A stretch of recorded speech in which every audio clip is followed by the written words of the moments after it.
Welcome back to the guide, Exile. Upon sailing back to Rayclast with Lily, you will arrive back in Lionai's Watch. You will now notice many things have changed since you were last in Rayclast. There are new structures, zone layouts, and enemy types. For the beginning of this act, you will want to ensure that you have capped or close to capped fire resistances, as the Tukohama warriors and Scorching Ray totems deal a lot of damage. Now to begin your journey through Act 6, you will want to exit to the coast. Much like the coast layout in Act 1, you will want to follow to the right-hand side of the zone, making your way up and down a cliffside to the waypoint. Tag the waypoint and continue into the mudflats. In the mudflats, you will want to head up to the top right of this zone and kill the Dishonored Queen unique monster marked by the number 1 on the guide map. She simply makes use of a falling fire projectile that creates a fire damage over time ground effect. Once you kill her, you will gain a key, the Eye of Conquest, that will grant you access to the next zone. Head up to the top left of the zone marked by the number 2 on the guide map to find a large red door that leads to the Karui Fortress.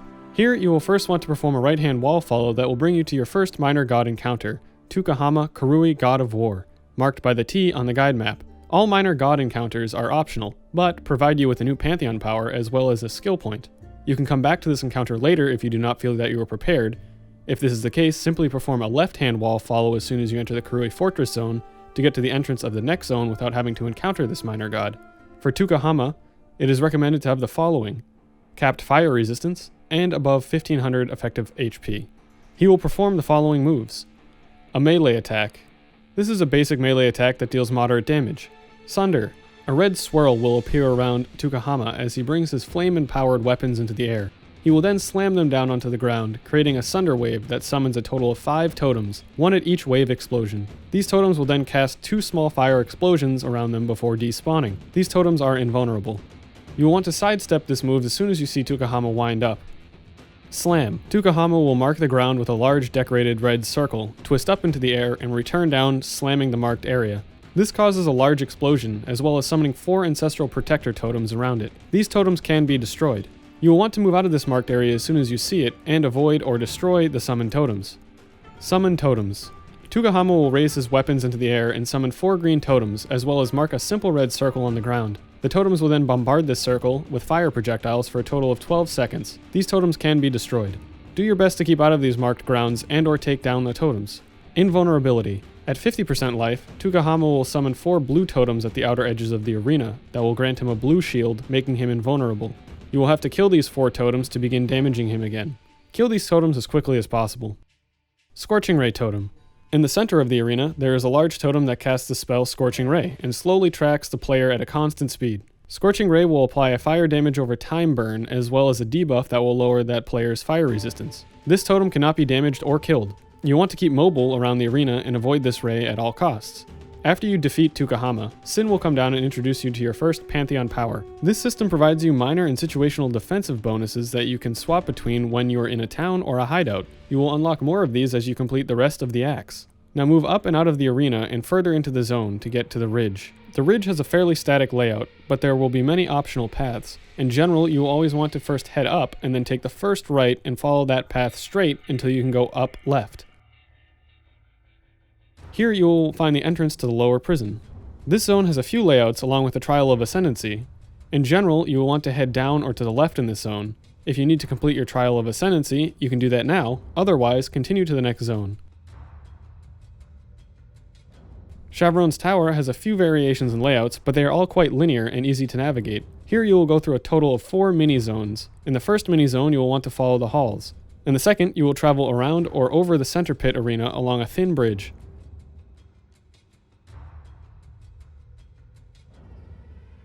In the third, you will again head around and over a thin bridge in the center.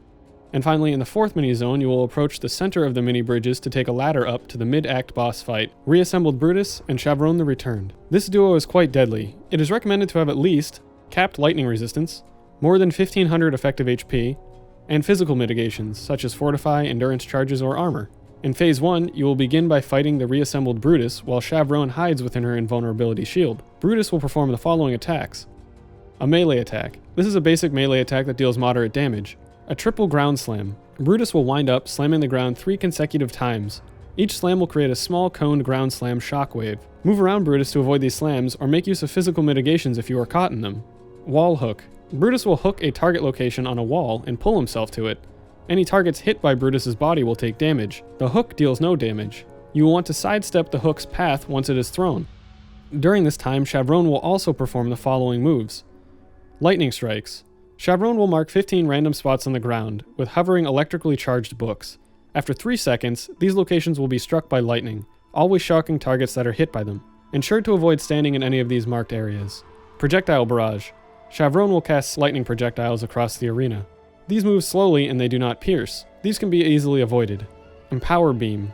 Shavronne will cast a beam on Brutus, empowering him with added lightning damage for 8 seconds. During this time, you will want to try and avoid Brutus's attacks. At 35% life, Brutus will swap places with Shavronne, and this begins Phase 2. In this phase, you will just fight Shavronne, who will perform the following moves. Levitating Projectiles. Shavronne will levitate in the air, becoming invulnerable. She will then begin barraging the ground with a total of 11 lightning projectiles, as well as casting lightning strikes on the ground below her. Do not stand under Shavronne and move out and around the arena. Lightning Projectile. Shavronne casts a single lightning projectile at a target. These are the same as the projectiles from the barrage. Again, these can be easily avoided. Lightning Pulse. Shavronne will place a large blue decorated circle around herself, dealing heavy lightning damage after a 3-second delay. You will want to move out of the marked area as soon as possible. Summon Books. Shavronne will summon 2 lightning books that cast Arc. These can be destroyed easily. Simply avoid or destroy these totems when they appear. Finally, Shavronne will still perform the lightning strikes from Phase 1 during the entirety of Phase 2. At 35% life, Shavronne will teleport back to Brutus and fuse with him. This will heal him to 50% life and empower him permanently, granting him extra lightning damage. This will move the fight to Phase 3. In Phase 3, Brutus will perform the same moves as in Phase 1, however he will now gain 100% of his base damage as lightning, so to ensure to avoid as many of his moves as possible during this phase. Once reassembled Brutus and Shavronne the Return have been defeated, head to the bottom left of the arena and enter the Warden's Chambers. Here, simply head to the top right of the zone and enter the Prisoner's Gate. You can also portal to town after defeating Brutus, like in Act 1, and take the waypoint to the Prisoner's Gate. In the Prisoner's Gate, you will again have the option to fight another minor god for a skill point. This, again, is not required for progression, and you can come back to kill it later when you are more powerful. If you do not wish to kill it, simply follow the road to the Western Forest entrance. Otherwise, go down the side of the road with the cliff and follow the canyon to the opening. Here you will find the entrance to the Valley of the Drinker, where you will encounter Abberath, the Cloven One, marked by the A on the guide map. This encounter is a 2-phase fight, and it is recommended to have at least capped fire resistance, more than 1500 effective HP, and good physical mitigations, such as endurance charges, fortify, or armor. In Phase 1, Abberath will perform the following moves. A melee attack. This is a basic melee attack that deals moderate damage. Leap Slam. Abberath will leap at a target location, dealing damage in a small area of effect. This will not be used if you are in melee range. Make sure to keep mobile to avoid, or make use of mitigations to tank it. Meteor Upheaval. A red circle will appear around Abberath as he raises his hands into the air. A meteor will then strike the ground in front of him, creating a succession of explosions. You will want to sidestep the direction that Abberath is aiming at. Enrage. Abberath will enrage, covering himself completely in flames. During this time, he will take reduced damage and create fire explosions in a small area of effect with each step he takes. Try to stay out of melee range of Abberath or keep him from moving.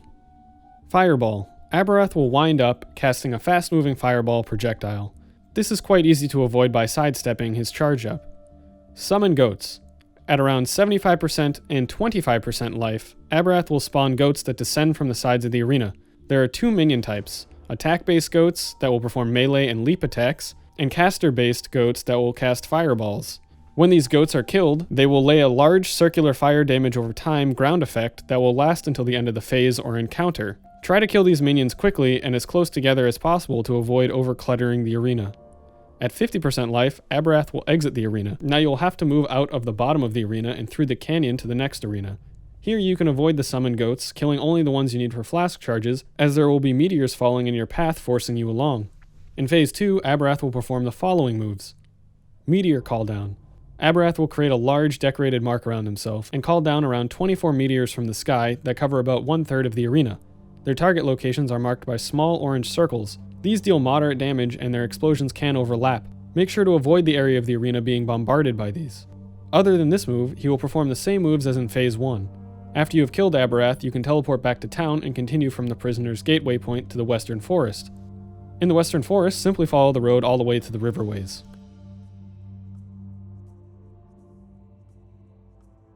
In the riverways, you will want to follow the road until you find the waypoint. Here, you will have the option to go kill the last minor god of the act, Ryslatha, the puppet mistress, for a skill point.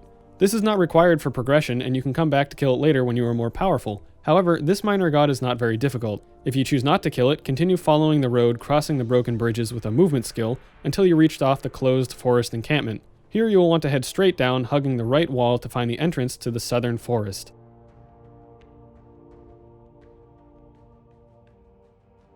If you choose to kill the puppet mistress, head north of the waypoint to enter the wetlands. In the wetlands, head directly up and to the left to find the entrance to the spawning ground. To begin the fight with Ryslatha, you will have to destroy the 3 nests in the bottom of the arena. There will be pools of chaos damage over time ground effects around this lower portion of the arena. Once you destroy these, Ryslatha will spawn in the top portion of the arena. She will perform the following moves. A Chaos Breath. Ryslatha will cast a barrage of 10 bright green projectiles that deal physical and chaos damage. These will leave a Chaos Degeneration ground effect that lasts for 4 seconds. Make sure to avoid the barrage location. Chaos Projectile. Ryslatha will cast a green projectile at a target that will explode in a small area of effect. You will want to move out of the way of this projectile's path. Summon Insects. Ryslatha will lay 6 eggs that are invulnerable. These will then burst open after a short period of time, releasing a small insect that will perform a basic melee attack. You will simply just want to kill these minions as they are mostly harmless. Once Ryslatha is dead, portal back to the town and return to the riverways to continue to the next zone, the southern forest, based on previous directions. In the southern forest, simply perform a right-hand wall follow all the way down to the Cavern of Anger entrance. In the Cavern of Anger, you will want to open the flag chest and take the black flag.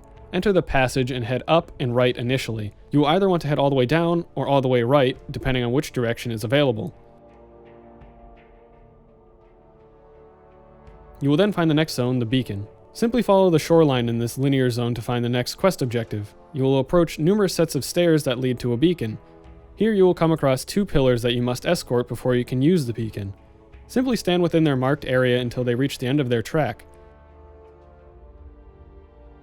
After this, click the ignition switch, and then click the beacon to burn the flag and signal the boat. Walk down the stairs and talk with Waylem to sail to the Brine King's Reef. Here you will want to perform a left-hand wall follow of the shoreline. This will bring you right to the entrance to the arena for the final boss and first major god encounter of Act 6, Tsoagoth the Brine King. For this fight, it is recommended to have the following: capped cold and lightning resistances, more than 1800 effective HP, and good physical mitigations such as endurance charges, fortify, or armor. Tsoagoth will perform the following moves: a basic melee attack with his large claw, which deals substantial damage. This should only be tanked with physical mitigations. Cleave. Tsoagoth will wind up performing a 180-degree frontal cleave with his large claw, dealing substantial damage and applying maim. Move away or into the Brine King to avoid this move. Slam. Tsoagoth will raise his large claw and slam the ground. This creates a large ground slam effect. Sidestep this move or move into Tsoagoth to avoid the initial slam and ground effect slam. Tidal Rush. Tsoagoth will create a shield around himself, gaining 80% damage reduction for 5 seconds. This will deal cold damage to any enemies that stand within it. He will also spawn simple minions during this move that are good for flask charges. Make sure to keep away from Tsoagoth during this move.